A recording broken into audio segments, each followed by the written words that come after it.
បាទគ្រប់ជំរាបសួរសម្ដេចទ្រង់អាដាមអស់លោកស្រីជាពិសេសប្រិយមិត្តនិង friend របស់ខ្ញុំបាទទាំងអស់នៅក្នុងបណ្ដាញសង្គម social media ប៉ុន្មានថ្ងៃចុងក្រោយនេះមានមិត្តភ័ក្តិនិង friend របស់ខ្ញុំបាទផ្ញើសំណួរមកសួរខ្ញុំថាតកតងជាមួយនឹងប៉ុន្មានថ្ងៃចុងក្រោយនៃសប្តាហ៍យើងនេះក្នុងខែ5នេះគឺតកតងជាមួយនឹងការ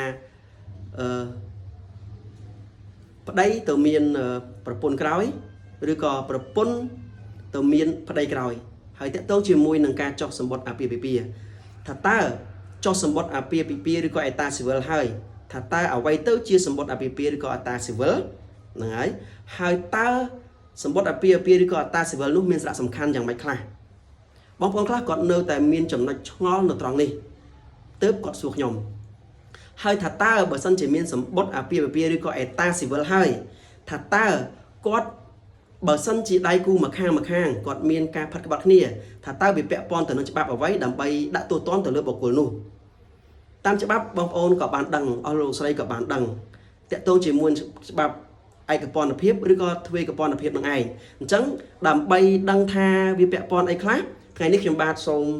បកស្រាយនៅចំណុចខ្លះដែលខ្ញុំបាទបានអាននិងបានដឹងហើយបញ្ជាក់ជូនបងប្អូនលោកស្រីខ្ញុំមិនមែនជាអ្នកជំនាញច្បាប់ទេក៏ប៉ុន្តែគ្រាន់តែខ្ញុំជាអ្នកឧស្សាហ៍ស្រាវជ្រាវអានស្វែងយល់និងសិក្សាតាក់ទងជាមួយនឹងសង្គមយើងសប្តាហ៍ថ្ងៃបងប្អូនណាអញ្ចឹងខ្ញុំបាទសូមចែករំលែកតាមការគួរបងប្អូនពុកម៉ែមីមីបងប្អូនត្រូវដឹងថាមនុស្សប្រុសនិងមនុស្សស្រីនៅពេលដែលយើងស្រឡាញ់គ្នារៀបអាពាហ៍ពិពាហ៍ជាលក្ខណៈប្រពៃណីហើយគេហៅថាខ្មែរ traditional wedding រួចហើយគឺយើងត្រូវតែទៅចុះសម្បត្តិអាពាហ៍ពិពាហ៍ឬក៏អេតាស៊ីវិលនៅសាលាឃុំដែលជិតខ្លួនក្នុងភូមិខាងស្រីឬក៏នៅសាលាសង្កាត់ដែលនៅខាងស្រីបងប្អូនណានឹងឲ្យយើងទៅចុះសម្បត្តិអេតាស៊ីវិលហ្នឹងអេតាស៊ីវិលឬក៏សម្បត្តិអាពាហ៍ពិពាហ៍នោះវាជាផ្នែកមួយសំខាន់របស់អត្រានុកូលដ្ឋានបងប្អូនណាហ្នឹងហើយវាជាផ្នែកមួយសំខាន់របស់អត្រានុកូលដ្ឋាននៅក្នុងសម្បត្តិអាពាហ៍ពិពាហ៍ឬក៏អេតាស៊ីវិលនោះវាមាន7ចំណុចដែលសំខាន់នៅក្នុងអត្តន័យដែលបងប្អូនចង់សួរខ្ញុំនោះទី1ទ្រព្យរួមក្រោយរៀបការរួចត្រូវចែកគ្នាស្មើមានន័យថានៅពេលដែលបងប្អូនបានចុះអេតាស៊ីវិលហើយ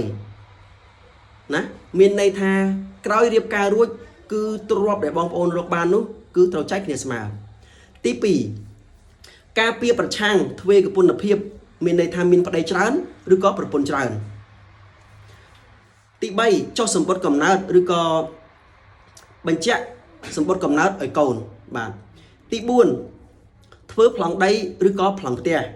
ទី5ធ្វើសិភៅស្នាក់នៅឬក៏សិភៅគ្រួសារទី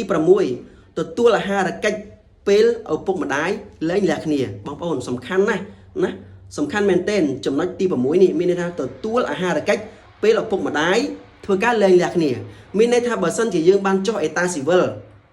បានចុះសម្បត្តិអាពាហ៍ពិពាហ៍នៅពេលដែលឪពុកម្ដាយលែងលះគ្នាគឺកូនរបស់យើងត្រូវទទួលបាន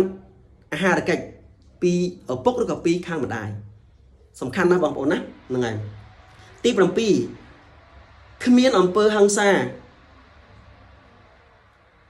លើកូននៅក្នុងគ្រួសារបាទបងប្អូនណាហ្នឹងហើយអញ្ចឹងមានន័យថានៅពេលដែលយើងបានចុះសម្បត្តិអាពាហ៍ពិពាហ៍គឺទាំង7អំបញ្ញមិញនេះគឺយើងត្រូវតែមានដាច់ខាតបងប្អូនហើយពិសេសបំផុតនៅក្នុងចំណុចបងប្អូនណានៅក្នុងចំណុច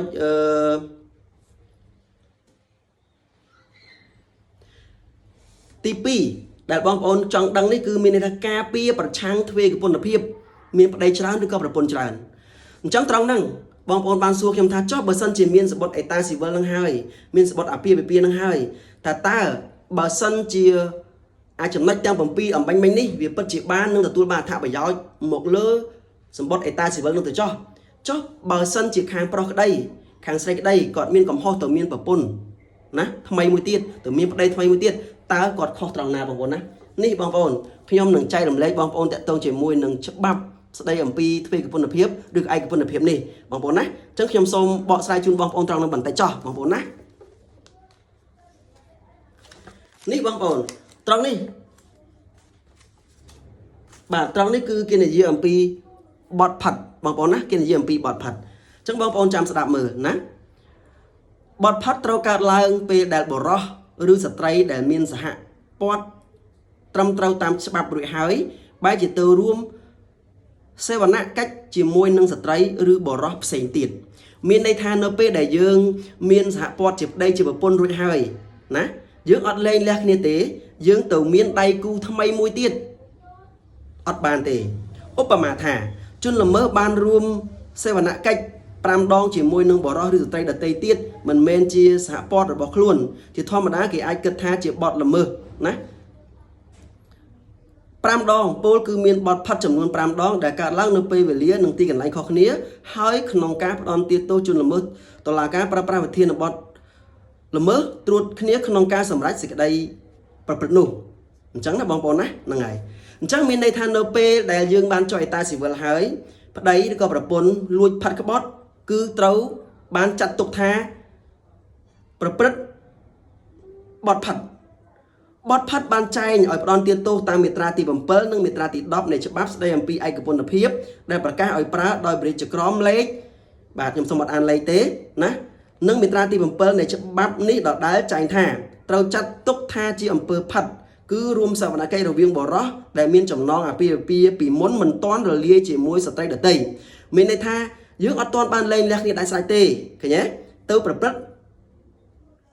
បទផាត់ហ្នឹងក្រៅពីប្រពន្ធរបស់ខ្លួនឬក៏រួមសវនកិច្ចរវាងស្ត្រីដែលមានចំណងអាពាហ៍ពិពាហ៍ពីមុនមិនទាន់រលាយជាមួយបុរសដទៃក្រៅពីប្តីរបស់ខ្លួនមាត្រាទី10នៃច្បាប់នេះចែងថាជនណាប្រព្រឹត្តល្មើសនឹងមាត្រាទី6និងមាត្រាទី7នៃច្បាប់នេះត្រូវផ្ដន់ទាទោសដាក់ពន្ធនាគារពី1ខែដល់1ឆ្នាំនិងផ្ដន់ទាទោសពិន័យជាប្រាក់ពី200,000រៀលដល់1,000,000រៀលបាទអញ្ចឹងបងប្អូនដឹងហើយថាច្បាប់របស់យើងគឺពិតជាមានមែនណាអញ្ចឹងការចោះសម្បត្តិអាពាហ៍ពិពាហ៍ឬក៏អេតាស៊ីវិលហ្នឹងគឺមានសារៈសំខាន់បែបហ្នឹងដែលខ្ញុំលើកដកស្រង់ជូនបងប្អូនទាំង7ចំណុចហ្នឹងហើយក៏វាពាក់ព័ន្ធជាមួយនឹងឯកពន្ធភាពនិងទ្វេដកពន្ធភាពជាមួយនឹងច្បាប់នេះដែរអញ្ចឹងបើសិនជាយើងប្រព្រឹត្តខុសនៅច្បាប់បទផាត់នេះគឺយើងមានទាំងទោសហើយយើងមានទាំងផាកពិន័យចាប់ពី200,000រៀលដល់1,000,000រៀលផងដែរអញ្ចឹងសម្រាប់ការបកស្រាយនេះខ្ញុំបាទប៉ែនចម្រើនក៏សូមគោរពលំអោនលាពុកម៉ែបងប្អូនតែប៉ុណ្ណេះបាទសម្រាប់ការខុសឆ្គងបែបណានោះគ្រាន់តែជាការចែករំលែកនៅទស្សនៈទានរបស់ខ្ញុំបាទតែប៉ុណ្ណោះទេមុននឹងបញ្ចប់ខ្ញុំបាទសូមសិទ្ធិពរបវរមហាប្រសើរបុលសុខគ្រប់ប្រការកើតមានដល់ពុកម៉ែបងប្អូនអស់លោកស្រីធ្វើដំណើរទៅណាមកណាប្រកបកិច្ចការងាររស់ស៊ីសូមឲ្យបានជោគជ័យគ្រប់ភារកិច្ចហើយជាពិសេសខ្ញុំបាទគ្រាន់តែជាអ្នកចូលចិត្តអាននៅច្បាប់ទម្លាប់ប្រពៃណីឬក៏ទំនៀមទម្លាប់